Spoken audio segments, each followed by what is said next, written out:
extent aware of what was happening to Robert, or should have been aware of what was happening to him, and did nothing. The most important question that we faced, and which I think will be the centerpiece of the trial, whenever that is, will be, what did Robert die from? The latter question has been answered to my satisfaction and to the satisfaction of the grand jury by the Onondaga County Assistant Medical Examiner, Katja Merkulova. Robert died of massive beating to his body, both externally and internally. Several of his internal organs were bruised. His hyoid bone was fractured.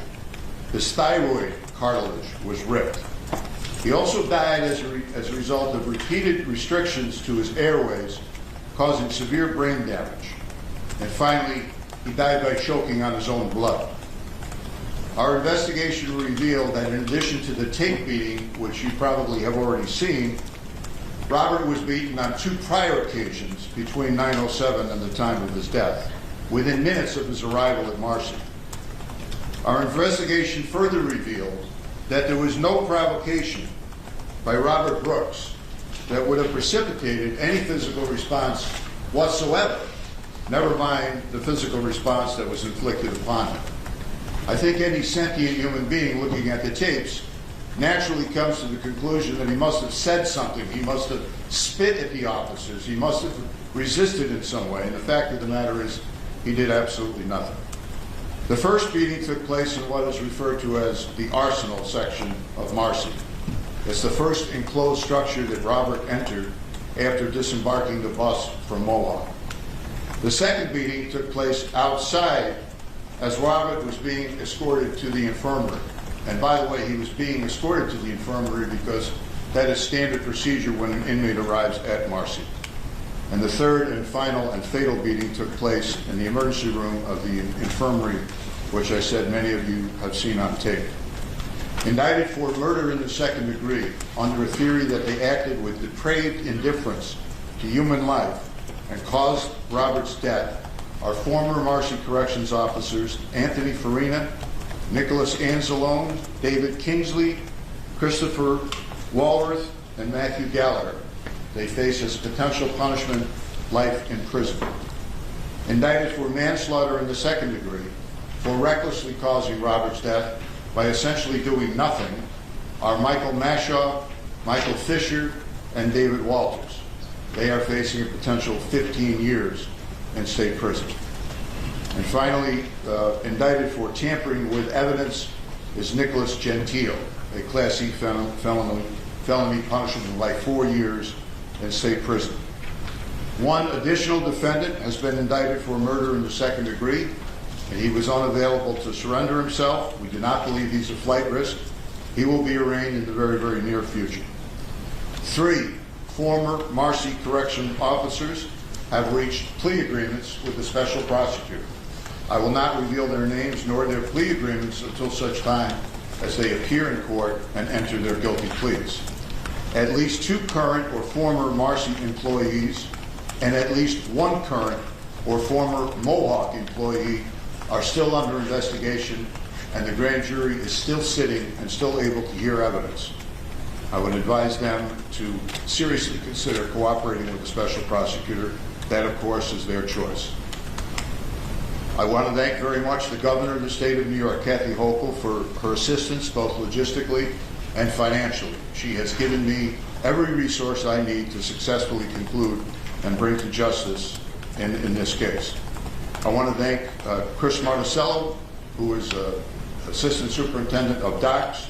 He has answered every question. He has done every request we have made of him. The state police have been outstanding in their investigative work, as they have been throughout my 45-year career as a prosecutor. I want to thank my longtime friends and my local colleagues, the county executive, Tony Pacenti. He has been a great, great host to me and my staff. He's made us feel very, very welcome. And of course, I want to thank my colleague and my new friend, Todd Carville, for his assistance, the Oneida County District Attorney. I want to thank my team, who I just introduced. I want to give a special thanks to 23 members of this community who selflessly gave of their time and cautiously and very, very deliberatively went over this case and returned this indictment. I want to thank Robert Brooks Jr. I don't know him very well. This is the second time I have met him. He strikes me as an extraordinary young man, and he has been very, very gracious and supportive of me and my team. I want to also thank Jared Brooks, who was Robert's brother, Robert Brooks, the deceased's brother, and also Robert Ricks, who was Robert's father. I remind everyone that all of these defendants are cloaked with the presumption of innocence, and they will get their day in court at some time in the very, very near future. I would never get my father back. The men have robbed me of that opportunity. Still, indictments are an important step towards accountability. These men murdered my father. It was on video. The whole world got to see it. Waiting a month for these charges have been extremely hard, but these men need to be prosecuted and convicted of the crimes they made. Why? Why do y'all hate us so? Why? What do we do? What do we do? We ain't do nothing. We help you build this country. We help you build it. Blood, sweat, and tears. We help you build this country.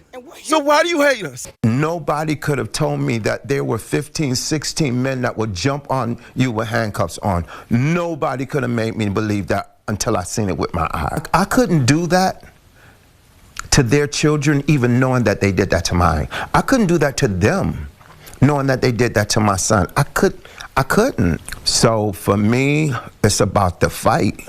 It's about the fight. This is the hill that I will die on. I believe that my son died so other children may live. I believe that my son died so that there are some fathers that will make it home from prison.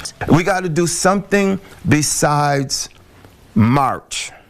The irony, Rick says, after serving a 12-year sentence for assault, his son was preparing to come home and help his dad, who's been mentoring young people for some 30 years in Rochester, providing homework help, meals, a safe space, and activities. And then they learn how to advocate for themselves. They learn how to find their voice. This father of three says although his oldest son was denied a second chance, he will continue to find ways to help others experience the power of grace.